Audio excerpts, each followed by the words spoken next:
Oke, Assalamualaikum warahmatullahi wabarakatuh. Selamat malam teman-teman semua. Gimana kabarnya hari ini? Rizky?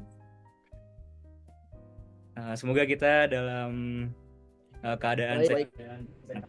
Nah, puji syukur kita panjatkan kepada Allah Subhanahu wa taala karena hari ini kita bisa berkumpul di acara knowledge sharing dengan tema yang sangat menarik, teman-teman. Kita share screen dulu ya.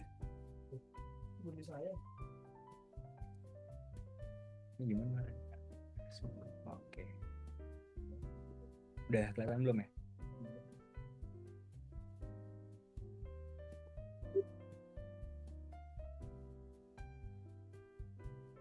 Oke, jadi tema kita kali ini yaitu Understanding Project Management and System Analysis, Two Roles, One Mission.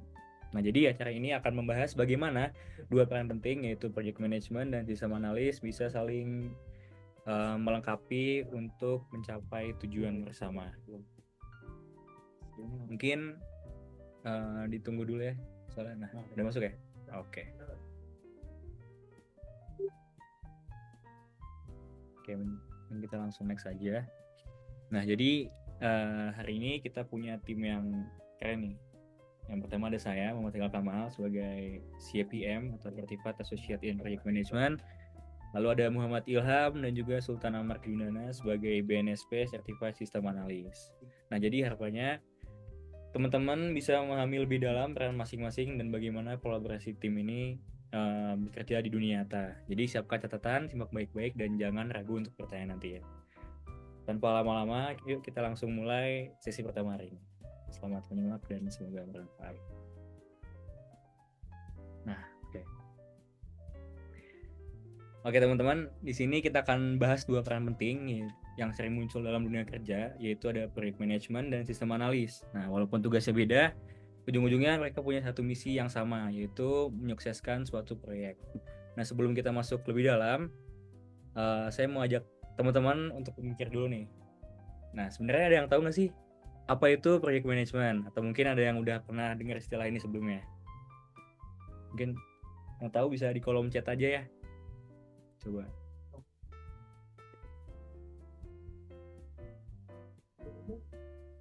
Boleh, boleh. Nah, oke, silakan yang tahu boleh resen aja atau enggak bisa di kolom chat aja.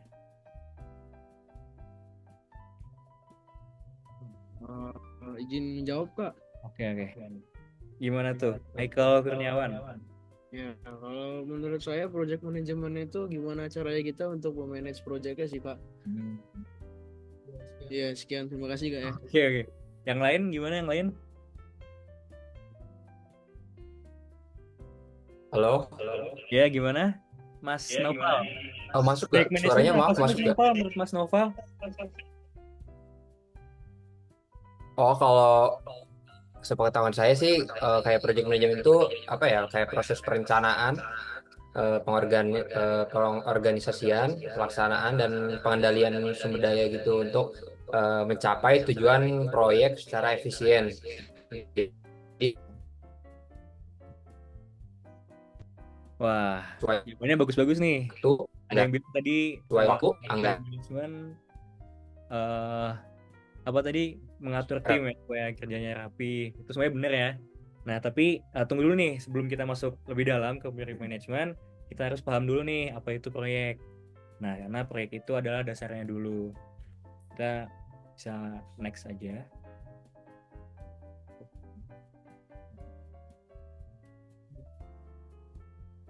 Oke. Jadi apa itu proyek? Jadi teman-teman, proyek itu adalah sebuah kegiatan sementara yang punya awal, tengah, dan akhir yang jelas. Nah, intinya proyek itu nggak cuma jalan terus-menerus kayak kegiatan rutin. Misalnya tuh kayak kita bikin aplikasi baru, itu kan ada waktu mulai, ada proses, dan juga ada waktu selesai. Nah, atau menyelenggarakan acara kampus misalnya, mulai dari persiapan, pelaksanaan, sampai penutupan. Contoh lain juga ada mengembangkan produk baru misalnya. Yang pasti ada tujuannya, ada waktunya, dan ada batasan sumber daya yang digunakan. Jadi kunci utama dari proyek itu adalah ada tujuan spesifik, bisa diukur, dan punya batas waktu. Nah, itulah kenapa kita bilang all project have a beginning, a middle, and an end. Nah, ini ya penjelasan lebih lanjutnya. Jadi kalau kita bicara tentang proyek itu bukan aktivitas yang kita kerjakan selamanya ya. Seperti yang sudah dijelaskan di slide sebelumnya, proyek itu sementara, punya awal dan punya akhir. Tapi yang bikin menarik adalah setiap proyek itu punya tujuan yang unik. Nah, artinya proyek itu selalu punya sesuatu yang ingin dicapai yang beda dari aktivitas harian kita. Misalnya kayak tadi ada pembuatan aplikasi baru, tadi ada juga menjalankan acara besar atau membangun gedung sekalipun, itu semua adalah proyek karena sifatnya sementara dan tujuannya itu jelas, menghasilkan sesuatu yang unik gitu. Oke. Nah, sekarang kita masuk ke bagaimana proyek itu dikelola. Nah, dalam manajemen proyek ada 5 tahapan utama yang yang sering disebut ya sebagai proses growth. Yang pertama itu ada initiate, ada plan, ada implement, ada monitor dan kontrol, dan juga ada close atau penutupan. Gini, kalau kita ibaratkan proyek itu seperti perjalanan, initiate itu adalah kita mulai berangkat, lalu plan itu adalah kita saat menyusun peta, dan implement itu perjalanannya. Sedangkan monitor dan kontrol itu adalah kita memastikan bahwa kita tidak tersesat, dan close itu adalah saat kita tiba di tujuan. Jadi semua tahapan ini tuh sebenarnya tuh penting gitu untuk memastikan semua proyek itu berjalan dengan sukses gitu. Nah, teman-teman, dalam proyek ini ada istilah yang disebut the triple constraint atau juga iron triangle. Jadi konsep ini tuh melibatkan 3 elemen kunci yang harus kita perhatikan dalam sebuah proyek. Yang pertama tuh ada time atau waktu ya, itu buat mengukur seberapa cepat proyek itu harus selesai. Lalu ada cost di sini atau biaya. Ini tuh anggaran atau sumber daya finansial yang digunakan. Lalu ada scope, yang ketiga itu scope atau cakupan. Nah, ini tuh lingkup pekerjaan atau apa aja yang harus diselesaikan dalam proyek. Nah, ketiga elemen ini tuh saling berkaitan ya teman-teman. Jika salah satunya berubah, misalnya waktu yang dipersingkat nih, maka biayanya itu bisa meningkat atau cakupan pekerjaannya tuh harus diperkecil gitu. Jadi keseimbangan di antara ketiganya itu sangat penting untuk memastikan proyek itu berhasil.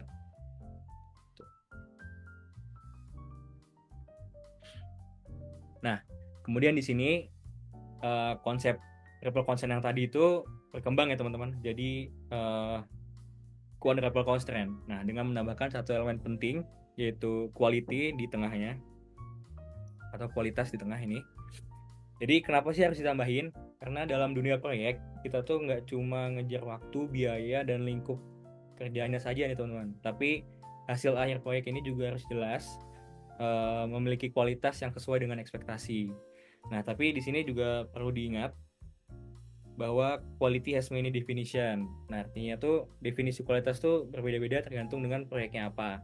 Nah, misalnya untuk proyek software itu kualitasnya tuh bisa berarti bebas bug atau user friendly. Nah, sementara untuk proyek konstruksi misalnya kualitasnya tuh bisa struktur yang kuat dan juga kokoh. Nah, jadi teman-teman, tugas kita tuh sebagai project manager tuh adalah menjaga keseimbangan antara waktu, biaya, cakupan, dan kualitas supaya proyek itu berhasil dan pastinya dengan hasil yang memuaskan.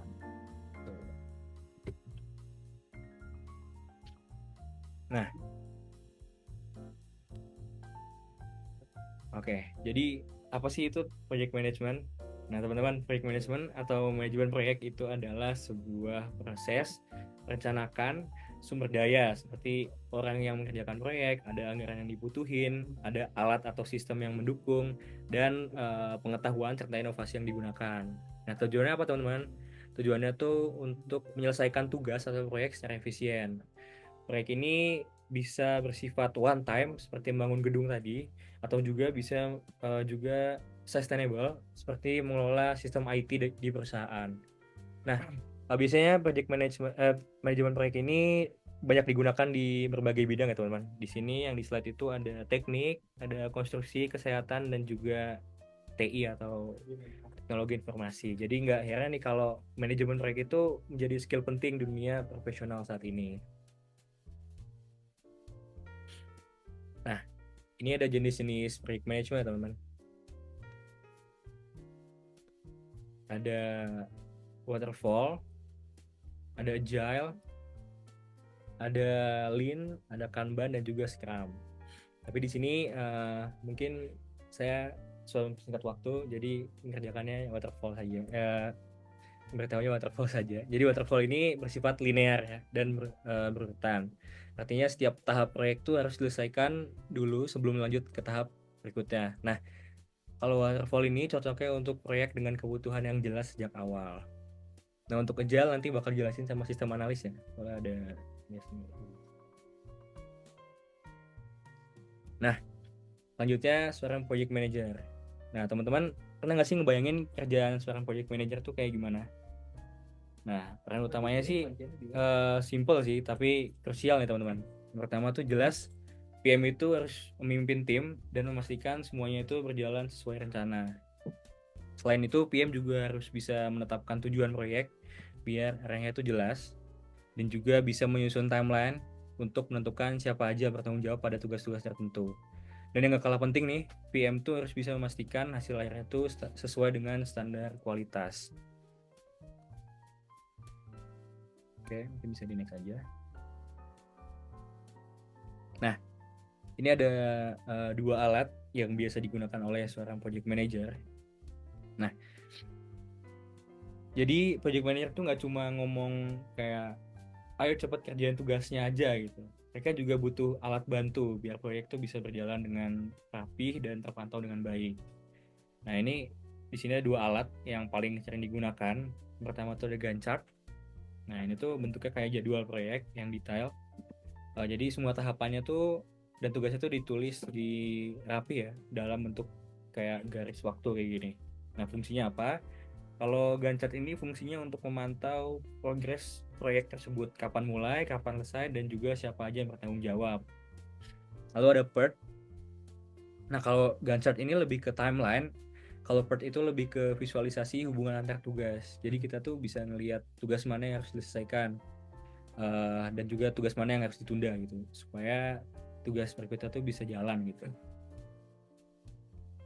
Nah, jadi dua tools ini tuh sangat penting nih buat PM supaya proyeknya tuh nggak molor dan juga semua tim tuh tahu apa yang mereka kerjakan gitu. Oke. Nah, jadi teman-teman masih ingat nggak sih yang tadi ada kotak berwarna yang sebelumnya itu kotak berwarna merah tadi? Nah, di sini tuh ada lanjutannya teman-teman. Jadi quadruple constraint yang tadi itu ada lanjutannya. Di sini dia tuh masuk ke project management framework ya teman-teman. Nah, di sini dia tuh jadi sebagai core functionnya atau bagian inti dari manajemen proyek. Nah, kalau salah satunya tuh terganggu, efeknya tuh bisa berantakan ke semua proyeknya. Nah, kalau kotak yang coklat yang ini itu merupakan facilitating processes. Nah, semua ini tuh saling mendukung gitu teman-teman. Saling mendukung si bagian inti tadi, yang core function tadi, supaya proyeknya tuh bisa berjalan lebih efisien dan juga lebih teratur gitu. Nah, bagaimana jika tidak terintegrasi nih? Nah, sekarang bayangin kalau semua elemen itu nggak terintegrasi nih, apa yang terjadi? Bisa aja kayak time dan cost management itu bisa saling bertabrakan, waktu mepet, tapi biayanya tuh malah membengkak. Bisa aja scope-nya tuh nggak jelas, nanti akhirnya timnya tuh bingung apa yang harus dikerjakan. Kalau quality-nya terbengkalai, hasil proyeknya juga jadi asal-asalan. Kalau risk yang nggak dipikirkan juga masalah kecil yang tadinya kecil hanya kecil banget tuh bisa jadi bom waktu gitu. Nah, itu adalah tugasnya integration management yang di tengah ini, untuk memastikan semua elemen itu bisa bekerja bersama-sama. Nah, inilah yang bikin proyek itu bisa berjalan dengan lancar dari awal sampai akhir. Jadi sekali lagi, integrasi itu penting banget untuk menjaga proyek tetap berjalan sesuai rencana dan semua tim itu punya tujuan yang sama. Oke, jadi teman-teman, kenapa sih kita perlu project management? Jawabannya sederhana nih, supaya proyek itu nggak berantakan dan tujuannya itu bisa tercapai. Jadi proyek itu kayak puzzle lah, kayak nyusun puzzle. Kalau kita langsung mikirin hasilnya, pasti berat banget dan bikin pusing. Nah, disinilah peran project management di mana prosesnya tuh bisa dipecah jadi serangkaian tugas kecil yang lebih mudah dikelola, dan semua tugas tuh didokumentasikan, dievaluasi, dan dimonitor satu persatu supaya hasilnya itu sesuai dengan planning. Nah, jadi intinya adalah manajemen proyek itu seperti jembatan antar tim atau departemen lah yang bekerja menuju satu tujuan besar. Misalnya ada yang ngedesain produk, ada yang mengembangkan produk, ada juga yang mengujinya, dan ada juga yang memasarkan produknya. Nah, tugas CPM tadi adalah memastikan semua bagian ini sesuai jadwal. Jadi semua tim tuh tahu apa yang harus mereka kerjakan, kapan mereka harus menyelesaikannya, dan apa hasil yang diharapkan di tiap tahap. Nah, bayangin kalau nggak ada manajemen proyek, tim desainnya bisa telat lah, tim pengujinya bingung kapan mulainya lah, tim marketingnya bisa malah promosi produk yang belum jadi lah. Jadi kacau lah. Jadi intinya proyek manajemen itu memastikan semua tim bisa bekerja sama dengan rapi untuk mencapai tujuan akhir. Gitu sih. Oke, kita masuk ke sistem analis ya. Mungkin teman-teman bisa oke.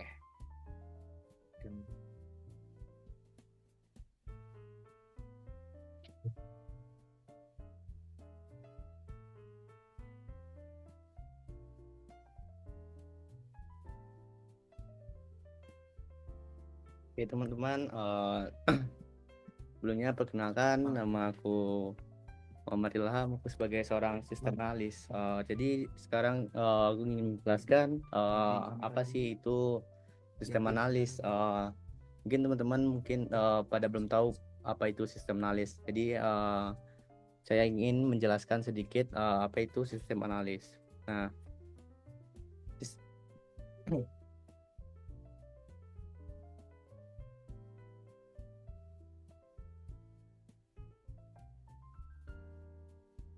Nah, sistem analis itu adalah profesional yang bertugas untuk menganalisis, merancang, dan mengimplementasikan sistem informasi dalam suatu organisasi. Nah, sederhananya seorang sistem analis itu adalah orang yang menjadi jembatan antara kebutuhan bisnis dan teknologi. Jadi misalnya nih, ada perusahaan perbankan yang mau bikin aplikasi mobile banking. Nah, tugas sistem analis di sini adalah memastikan fitur seperti cek saldo, transfer uang, sampai bayar tagihan itu dirancang sesuai dengan kebutuhan nasabah, dan itu penting untuk standar keamanan yang tetap terjaga. Nah, intinya mereka memastikan apa yang dibuat sesuai dengan harapan pengguna.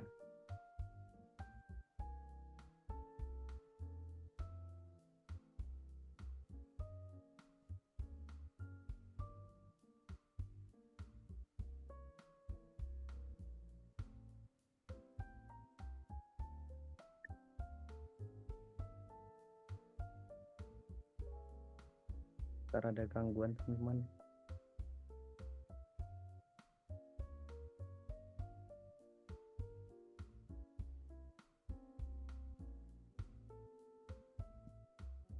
Nah, lanjut.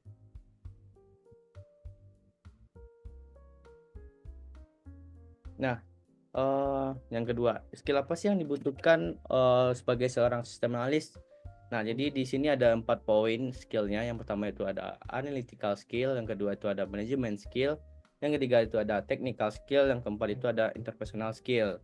Nah, sekarang untuk poin yang pertama itu ada analytical skill.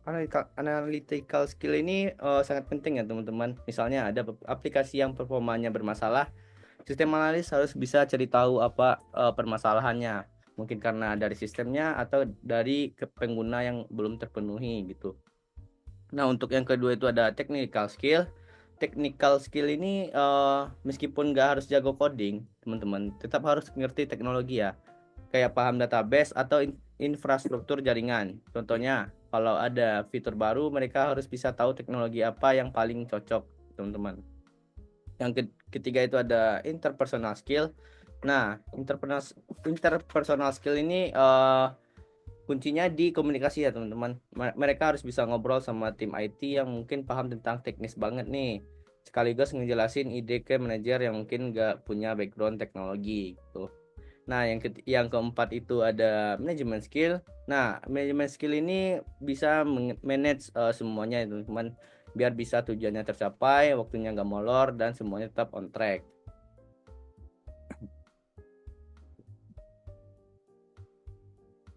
Nah, untuk yang selanjutnya itu ada fungsi dari sistem analis. Nah, di sini tuh ada beberapa fungsi dari sistem analis. Yang pertama itu ada requirement, yang kedua itu ada system specification, yang ketiga itu ada system design, yang keempat itu ada testing and validation, yang kelima itu ada system evaluation and maintenance. Nah, jadi saya akan menjelaskan satu-satu ya teman-teman. Yang pertama itu ada requirement analysis. Nah, requirement analysis ini kayak bikin daftar belanja teman-teman, kayak misalnya semua kebutuhan pengguna dikumpulin biar nggak ada yang ketinggalan gitu. Nah, yang kedua itu ada system specification, yaitu setelah tahu apa yang kita butuhkan, mereka bikin spesifikasi teknis. Contohnya kayak gimana teman-teman? Contohnya itu kayak fitur apa aja sih yang harus ada di aplikasi tersebut gitu teman-teman. Yang ketiga itu ada sistem desain. Nah, di sistem desain ini kayak bikin dana rumah sebelum dibangun teman-teman. Mereka bakal desain alur data, interaksi pengguna, dan semuanya teman-teman. Yang keempat itu ada testing validation. Nah, di testing validation ini semuanya itu dibuat teman-teman. Harus diuji dulu. Jangan sampai fitur kayak login malah error atau yang lain-lainnya malah error. Jadi harus dicek terlebih dahulu gitu. Yang terakhir itu ada sistem evaluation and maintenance. Nah, sistem evaluation maintenance ini tuh kayak seperti setelah jalan mereka harus memantau teman-teman. Kalau misalnya ada bugs di aplikasinya langsung diperbaiki oleh sistem evaluation and maintenance. Contohnya itu kayak kita bikin aplikasi pemesanan tiket bus, mulai dari analisis kebutuhan pelanggan, kayak pilih jadwal, bikin desain sistemnya, terus ngoding, terus ngetes sampai akhirnya diluncurkan ke publik gitu.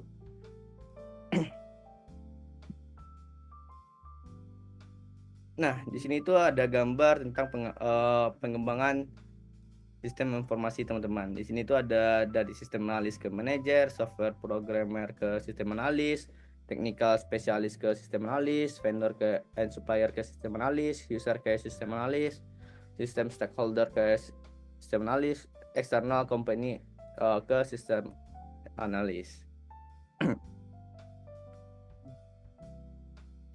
Nah, di sini tuh kayak bayangin aja kalau kita bikin aplikasi restoran, sistem analis bakal ngobrol dulu sama manajer restoran tentang fitur apa yang dibutuhkan.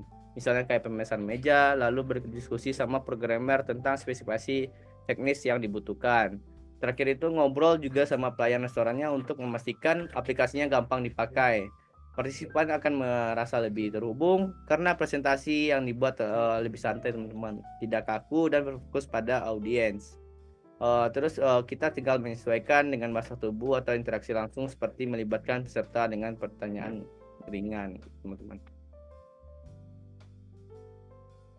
Nah, di sini tuh ada metodologi pengembangan sistem informasi.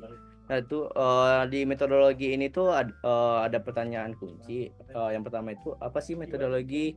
Yang kedua itu apa yang dimaksud dengan metodologi yang baik dan masuk akal? Yang ketiga itu ada apa saja sih jenis-jenis metodologi? Yang keempat itu ada apa saja sih kriteria pemilihan metodologi? Mungkin saya bisa menjawab satu pertanyaan kunci, yaitu apa sih metodologi? Nah, metodologi itu kayak sistem informasi yang mengumpulkan prosedur, teknik, alat, dan panduan yang membantu pengembangan sistem dalam merancang, mengelola, dan mengevaluasi pengembangan sistem secara sistematis, teman. Nah, mungkin teman-teman pernah dengar itu sistem development life cycle atau yang bisa disingkat SDLC. Nah, sistem development life cycle atau SDLC itu terbagi dari beberapa. Yang pertama itu ada analisis sistem, yang kedua itu ada perancangan sistem, yang ketiga itu pemrograman dan pengujian, yang terakhir itu ada implementasi, teman-teman. Mungkin selanjutnya. Nah, kategori SDLC. Nah, di sini tuh ada namanya kategori SDLC. Mungkin teman-teman pernah dengar waterfall model atau agile model, atau structure, atau iterative model, atau rapid development model, atau object oriented model gitu teman-teman. Nah, untuk selanjutnya itu bakal dijelasin oleh teman saya apa aja sih yang termasuk ke dalam kategori SDLC.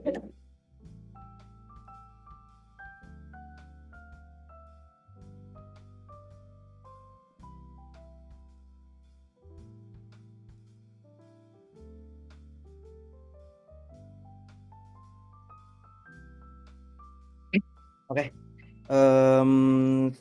Sebelumnya di sini saya akan menjelaskan lebih detail tentang jenis-jenis metodologi kali ya.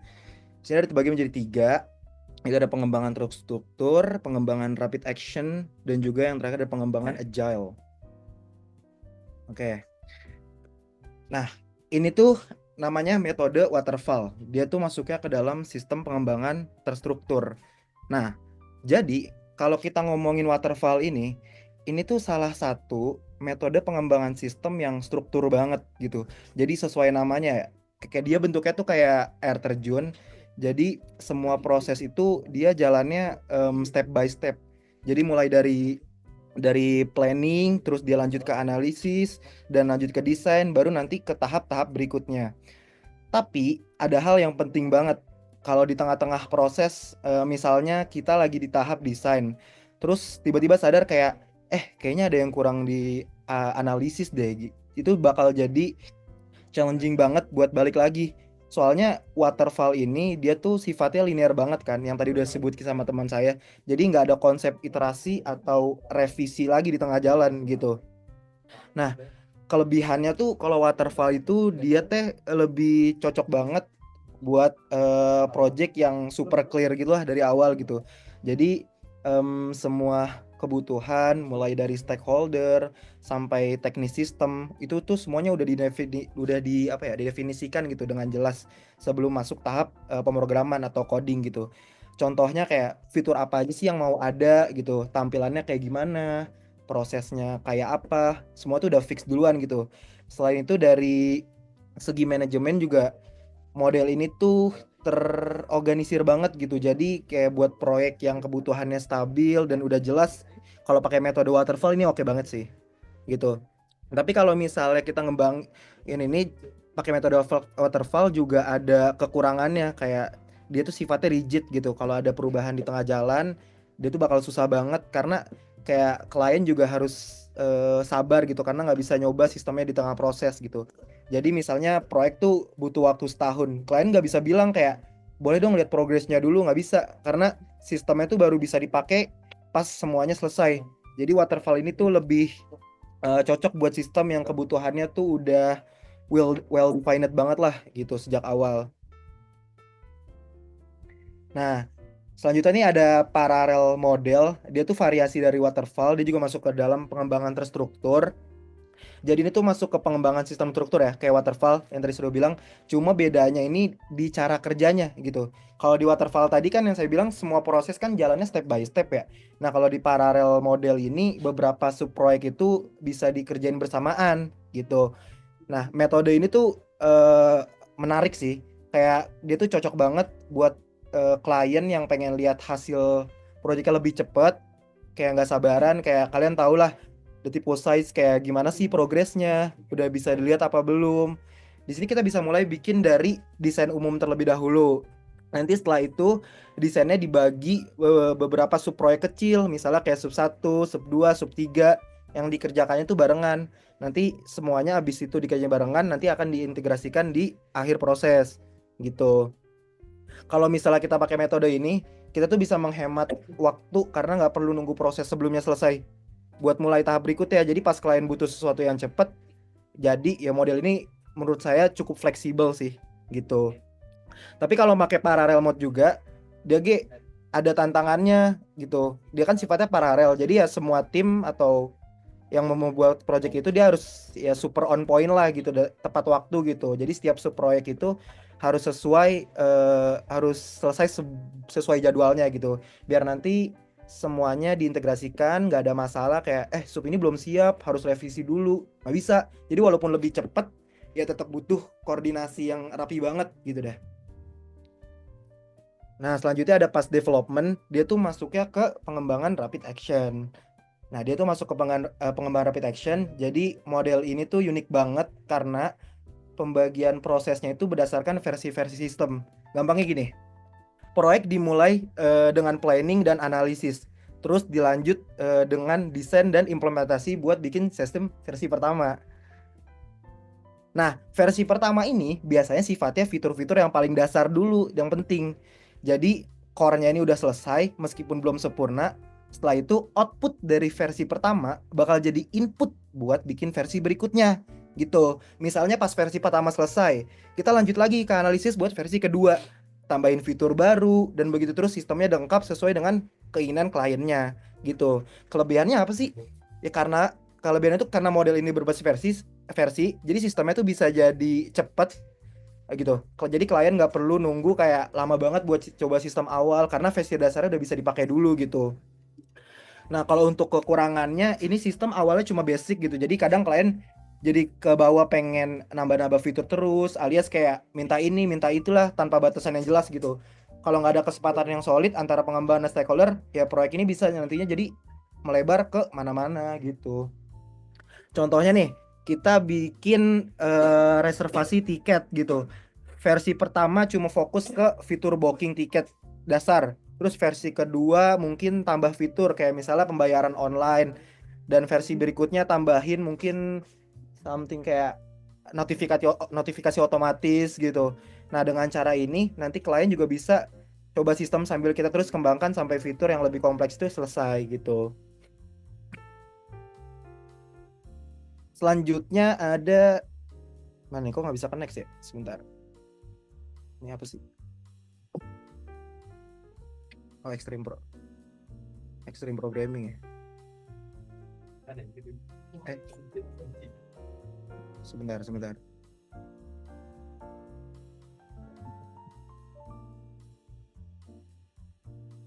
Throwaway prototype.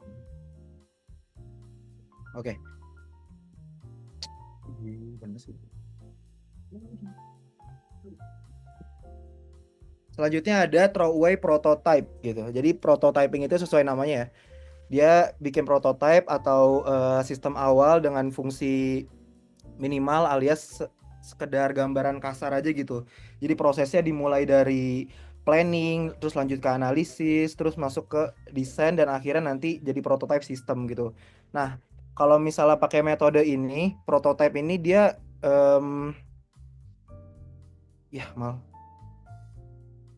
prototype ini dia berguna banget untuk melakukan pengujian awal buat cari tahu masalah yang mungkin baru kelihatan setelah sistem dicoba gitu. Kalau ada masalah, kita bisa balik lagi ke tahap analisis, desain ulang, terus implementasi sampai prototipe itu sesuai kebutuhan. Intinya ini proses tuh iteratif yang bakal selesai sampai prototipe berubah jadi sistem final yang disepakati oleh klien dan juga klien atau sponsor gitu.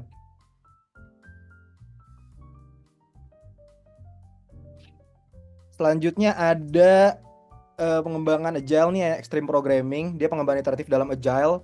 Nah, kita sekarang bahas XP ya.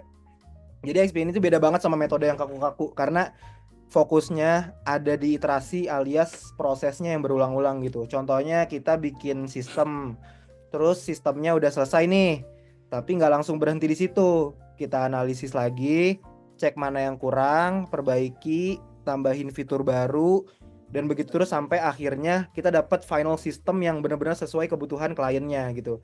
Nah, kalau Extreme Programming ini nggak terlalu banyak pakai pemodelan atau dokumen-dokumen yang ribet gitu. Jadi dia lebih fokus ke eksekusi langsung aja gitu. Nah, kalau kelebihannya dia aturannya sederhana banget sih. Jadi lebih fleksibel buat adaptasi perubahan, terus juga cocok banget buat proyek yang dinamis atau kebutuhannya tuh yang suka berubah-berubah gitu. Kalau kekurangannya dia prosesnya terus berulang, bisa jadi lama karena nggak ada kontrol yang baiknya. Terus dia juga butuh kolerasi yang kuat antar tim pengembang dan juga klien sih. Gitu. Nah, next. Oke. Nah, ini nih kriteria dalam memilih kategori. Jadi memilih metodologi itu bisa dilihat ya dalam tabel ini apa aja ini patokannya. Sebenarnya ini patokannya ke project sih. Jadi misalkan project itu user requirement-nya nggak jelas. Jadi kayak, nah dia bisa lihat dari tabel ini. sekiranya kira-kira dengan kebutuhan kita itu pakai metode apa sih yang diperlukan gitu. Ini ada penilaiannya. Oke, ini langsung penjelasan saya itu ada requirement determination. Saya mungkin lebih bikin sederhana aja ya. Ini kan ada fungsional dan juga non fungsional. Apa sih perbedaan utamanya? Kalau fungsional itu dia adalah apa sih yang dilakukan sistem gitu. Kalau non fungsional bagaimana sistem ini melakukannya. Saya bikin contoh sederhana, misalnya aplikasi pemesanan tiket. Ini fungsionalnya nih.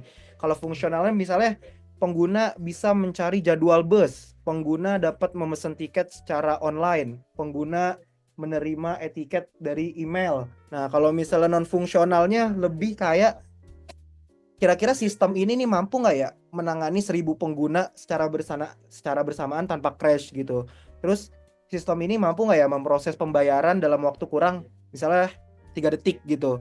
Terus biasanya kalau ini juga cuma admin doang nih yang bisa ngapus data pesanan, itu masuknya ke non fungsional gitu.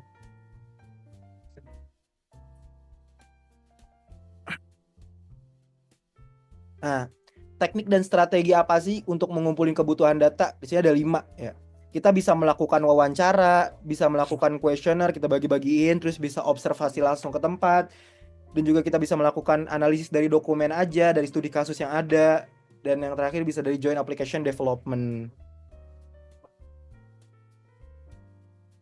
Oke teman-teman, pernah nggak sih kita ngerasa kayak kok masalah yang sama terus muncul ya? Atau mungkin kita cuma berusaha memperbaiki gejalanya aja gitu, tapi lupa sama akar masalahnya apa gitu. Nah di sini nih pentingnya root cause analysis gitu, dan alat yang sering kita pakai diagram yang sering dipakai adalah diagram fishbone atau biasa dikenal sebagai diagram tulang ikan. Kenapa sih namanya tulang ikan? Ya karena bentuknya mirip dong, ya kan sih? Ada kepala ikan yang mewakili masalah utama. Nah, sementara itu tulang-tulang yang di bagian belakangnya ini dia kategori penyebabnya gitu. Saya kasih contoh misalnya punya masalah aplikasi sering crash gitu. Nah, dengan diagram fishbone ini kita bisa pecah masalahnya jadi beberapa kategori. Kayak misalnya kita ada aspek people, proses, dan juga teknologinya gitu. Dengan cara ini kita cuma nggak fokus pada permukaan masalah, tapi benar-benar ngegali sampai ke akarnya jadi lebih efektif gitu. Oke, sekarang lanjut ke unit pembuatan diagram dan model. Oke. Ini namanya use case diagram atau visualisasi interaksi sistem. Nah, sekarang kita bahas use case diagram. Ini salah satu alat visual yang simple banget dan juga powerful gitu. Gunanya apa sih? Gunanya sih untuk nunjukin gimana si pengguna atau aktor berinteraksi dengan sistem yang kita buat gitu. Jadi diagram ini lebih fokus ke apa yang bisa dilakukan sistem, bukan gimana cara kerjanya gitu. Misalnya nih, kalau kita bikin aplikasi pemesanan tiket bus gitu, di use case diagram kita bisa lihat aktor-aktor seperti kayak penumpang. Misalnya penumpang yang ingin memesan tiket atau memilih kursi. Terus ada admin juga yang mungkin bertugas mengatur jadwal dan memperbarui informasi. Jadi di sini kita bisa tahu fitur-fitur apa aja yang sistem kita punya gitu. Kayak misalnya pemesanan tiket, pilih kursi, dan juga ada pembayaran gitu. Jadi use case diagram itu seperti gambaran besar yang membantu kita tuh tetap fokus pada fungsi utama yang dibutuhin sama penggunanya.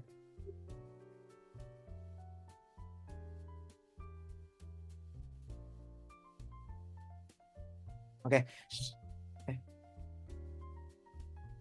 Oke. Selanjutnya ada activity diagram, yaitu di mana namanya dia visualisasi proses kerja. Jadi activity diagram itu dia ibaratnya kayak peta perjalanan gitu. Dia nunjukin langkah-langkah dari awal sampai akhir, termasuk keputusan yang mungkin diambil sepanjang proses gitu. Misalnya dalam proses pemesanan tiket bus. Saya studi case-nya ini ya pemesanan tiket bus dulu, tapi nggak apa-apa. Jadi alurnya bisa seperti ini. Dimulai dari misalnya pilih jadwal bus, ya kan. Terus pilih kursi yang tersedia. Selanjutnya konfirmasi pesanan. Selanjutnya ada proses pembayaran. Terus setelah melakukan proses pembayaran, tiket berhasil dipesan. Nah, kalau ada keputusan seperti bayar lewat transfer atau kartu kredit, itu digambarkan dengan simbol cabang. Kayak misalnya gini nih. Karena dari situ alurnya bisa berbeda gitu. Jadi kalau activity diagram sini bikin proses yang kompleks jadi lebih mudah dipahami gitu. Terutama kalau kita mau jelasin ke tim atau stakeholder yang mungkin nggak paham tentang teknis gitu deh. Materinya selesai. Oke, mungkin saya lanjut ke moderator kali.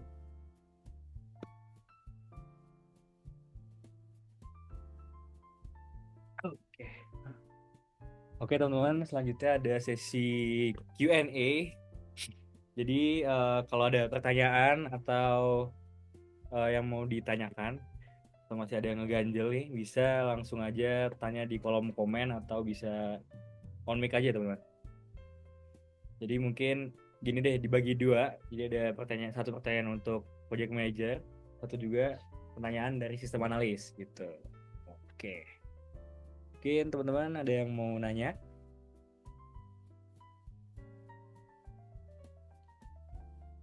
Oke, ada Abdurrahman Gani nih teman-teman.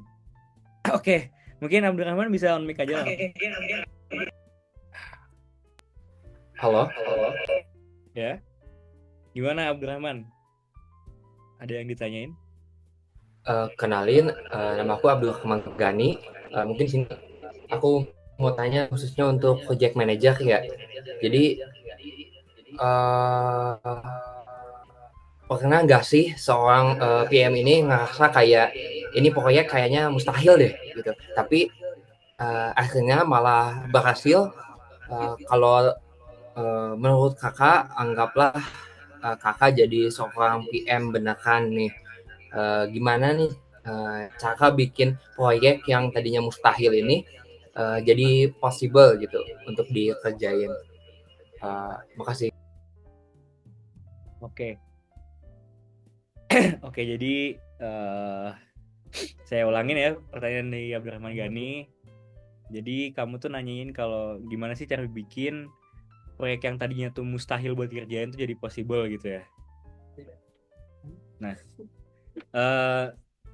pasti kalau seorang project manager tuh selalu ada momen yang kayak dimana proyek itu kelihatan kayak mustahil gitu karena deadline yang mepet mungkin atau sumber daya yang minim atau harapan yang tinggi dari klien. Nah, dalam situasi kayak gini, langkah pertama yang harus PM ambil itu adalah berhenti sejenak dan melihat gambaran besarnya gitu. Jadi coba dipisahin mana yang benar-benar harus dikerjakan dan mana juga yang hanya nice to have aja gitu. Nah, setelah itu kita ajak tim untuk brainstorming, untuk mencari solusi kreatif yang mungkin tuh nggak pernah kepikiran sebelumnya gitu. Kita juga harus selalu percaya pada kekuatan komunikasi ini teman-teman. Dengan terus terang menjelaskan tantangan pada tim dan stakeholder kita tuh justru bakal lebih sering dapat masukan gitu atau dukungan tambahan yang nggak terduga nih. Jadi intinya kita tuh harus percaya bahwa dengan kerjasama, transparansi, dan fokus pada tujuan, proyek tuh yang tadinya kelihatan mustahil itu bisa jadi possible untuk dikerjain gitu sih. Gimana Abdurrahman bisa jawab nggak?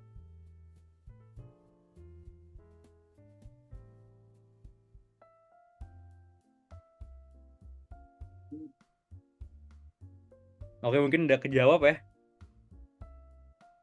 Oke, selanjutnya ada Michael Kurniawan Simanjuntak nih. Oke. Halo, perkenalkan nama saya Mike. Tanya sistem analis kah? Sistem analis. Nah, itu saya kepikiran kalau semisal ada klien datang dan ke kita, dia bilang nih, pokoknya bikin sistem yang keren banget, tapi dia tanpa ada penjelasan lebih lanjut gitu. Nah, saya mau tanya, itu apa kira-kira langkah pertama yang bakal kita ambil gitu, Pak? Tolong dijawab ya ke sistem analis. Terima kasih. Baik, pertanyaannya bagus sekali, Bang Michael ya Kurniawan, keren. Betul, Bang Michael. Ya, akan saya jawab setelah ini ya. Jadi kalau misalnya ada klien yang kayak gitu, langkah pertama yang harus kita lakuin adalah ya ngajak mereka ngobrol dulu lah, gitulah. Bisa dengan nanya kayak, emang sistem keren menurut lo itu kayak gimana gitu. Kadang klien tuh punya ide besar, tapi nggak tahu caranya ngejelasin gitu. Jadi tugas kita sebagai seorang sistem analis ya kita gali kebutuhan mereka lewat pertanyaan-pertanyaan sederhana gitu. Nah, kita juga harus mencoba memahami masalah utama yang mereka hadapi gitu. Misalnya apakah soal efisiensi data atau misalnya pengalaman pengguna. Nah, setelah itu kita bisa buat gambaran kasar atau kayak misalnya apa ya, prototipe sederhana gitu dulu dah. Terus setelah minta gambar kasar, terus kita minta feedback sama dari mereka gitu. Dengan cara ini kita bisa memastikan bahwa keren versi kita dan mereka ada di halaman yang sama lah gitu. Intinya sistem analis itu jadi semacam apa ya, penerjemah ide mereka ke dalam bahasa teknologi. Jadi sambil terus nyesuaiin agar sesuai dengan kebutuhan mereka. Mungkin gitu aja sih. Gimana? Udah terjawab belum jawabannya? Oh, berarti kita harus samakan pemikiran dulu kak ya. Iya, betul. Kita harus satu pemikiran dulu. Pandang keren dari saya dan kakak itu harus sama dulu ya. Benar. Sudah, terima kasih banyak kak. Terjawab ini sudah pertanyaan. Terima kasih. Oke, mungkin untuk sesi selanjutnya itu bakal ada kuis ya teman-teman. Oke, kita langsung main kuis aja nih. Bisa langsung catat di kolom komen aja. Ini berhadiah, Berhadiah nih teman-teman. teman-teman. Oke, pertanyaan yang pertama. Mungkin bisa dibaca ini sistem analis. Gimana? Dapat hadiah nih. Bacain pertanyaan sistem analis. Enggak. Oh iya udah. Beda deh. Oke, jika proyek memiliki keterbatasan waktu, biaya, dan lingkup kerjaan, prinsip manajemen apa nih yang digunain? Jawab mana?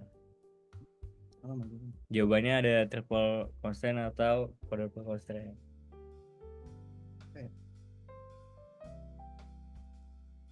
Waktu 1 menit nih ya.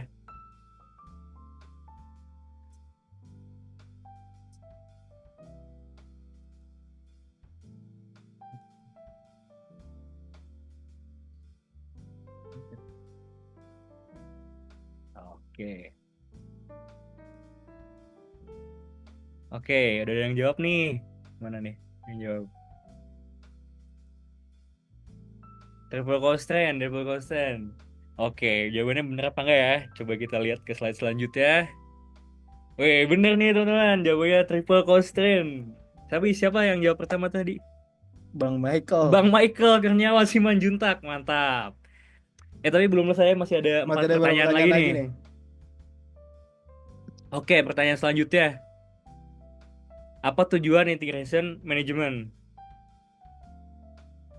Menyatukan semua elemen proyek atau mengatur pengadaan barang dan jasa?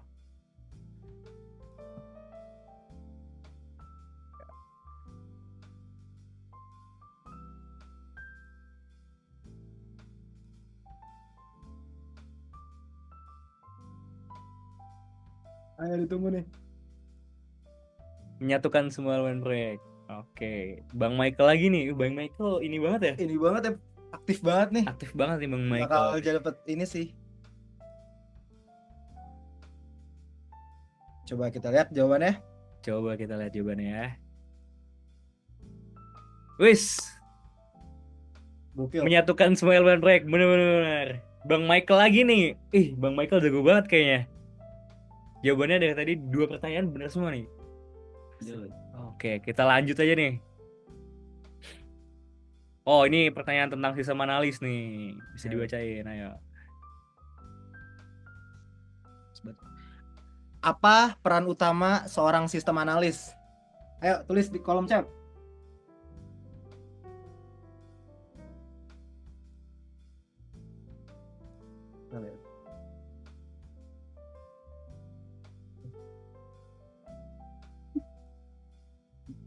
Ayo ada lagi. Wih, Naufal Arif Jabi menganalisis perancang dan menulis sistem. Kita lihat Azano, jawabannya. Analisis. Oke, dari Azano Karindia. Ini Bang Michael mana nih? Kayaknya nggak ada jawaban nih Bang Kayaknya Michael. Bang Michael gimana nih? Kayak fokus ke satu doang nih, project management. Oke. Oh, oke. Baru masuk nih kayaknya. Baru masuk nih kayaknya. Oke, kita lihat jawabannya ya. Oke, menganalisis perancang dan mengimplementasikan sistem informasi. Paling cepat siapa nih jawabannya nih? Naufal Arif Jabi. Wis.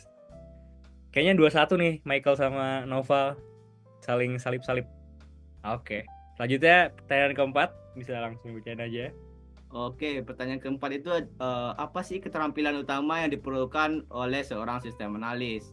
Yang pertama itu ada jawaban keterampilan teknis analisis, manajemen dan interpersonal. Yang kedua itu ada keterampilan fisik dan manajemen manual.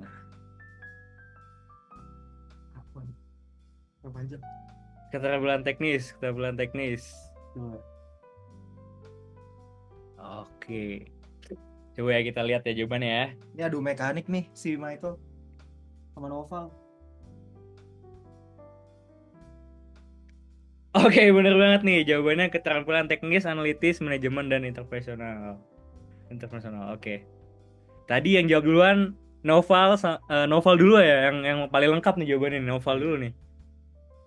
Berarti Michael sama Noval sama nih, dua sama ya. Oke, pertanyaan final nih buat Michael sama Noval nih. Coba kita lanjut aja pertanyaan selanjutnya. Pertanyaan kelima. Coba. Oke. Apa tahap pertama dalam System Development Life Cycle? Atau SDLC. Atau bisa disebut SDLC. Analisis sistem. Analisis Bang sistem, Michael. Bang Michael. Waduh, Waduh. Naufal mana jawabannya? Mana Naufal? Ditunggu ini. Inoy. Mana Inoy? Hei, gak asik Bang Michael, cepet banget. Hei. Coba bener apa enggak nih? Kalau misalnya benar, berarti si Michael Kurniawan Simanjuntak ini dapat hadiah GoPay 200.000 nih teman-teman. Bisa jadi sih. Coba jawabannya bener apa enggak ya? Apakah dia MVP? 1, 2, 3. Michael. Jawabannya analisis sistem. Berarti Bang Michael Kurniawan Simanjuntak menang GoPay 200.000. Selamat dulu nih. Serius Bang 200.000 Bang? 200.000. Oh, terima kasih banyak. Nanti bisa langsung chat ini aja panitia aja buat ngambil hadiahnya nih. Ini Noval. Makasih Bang. Katanya wifi-nya. Wifi di sini lemot banget, jadi kalah cepet. Alasan ini mah. Masa sih. Oke, berarti selamat kepada Michael Simanjuntak udah berhasil memenangkan kuis kita kali ini, knowledge sharing kali ini. Oke, mungkin untuk agenda selanjutnya bisa langsung di-scan aja kehadiran dan Ini kalian feedback. bisa scan supaya mendapatkan Buat sertifikasi ya. sertifikat ya. Buat sertifikasi.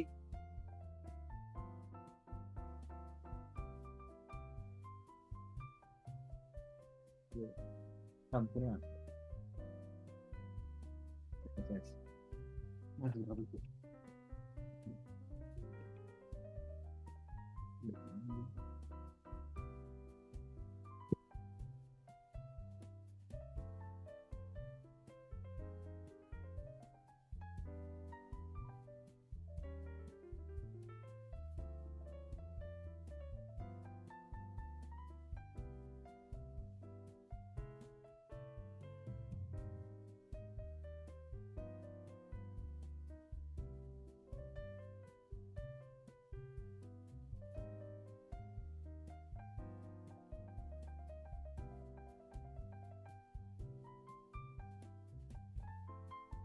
Oke teman-teman, mungkin sekian knowledge sharing kita kali ini.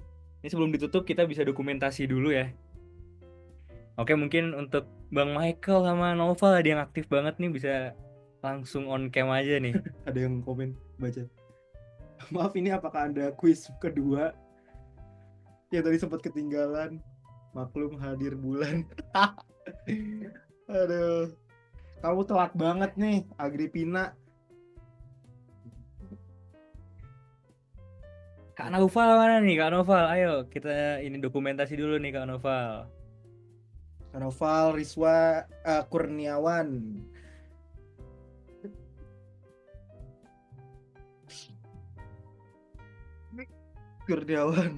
Simanjuntak. Ada Hanif. Kita baca-bacain aja partisipannya nih. Ino yang mana? Halo bang. Kelihatan nggak kameranya?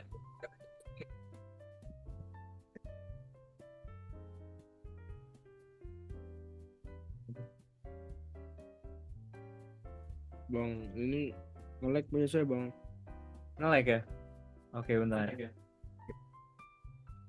2.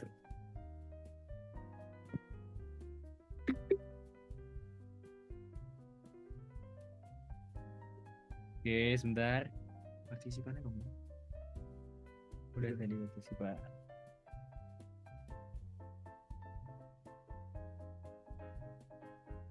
Udah cabut nih.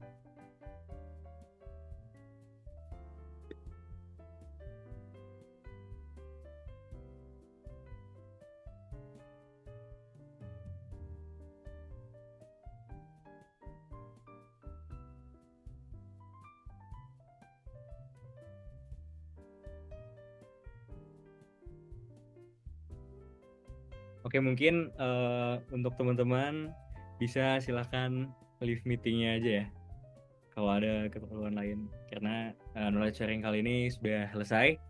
Terima kasih banyak yang udah hadir. Assalamualaikum warahmatullahi wabarakatuh.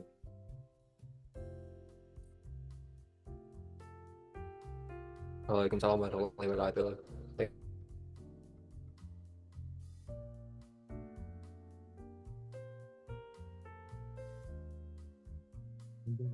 Thank you.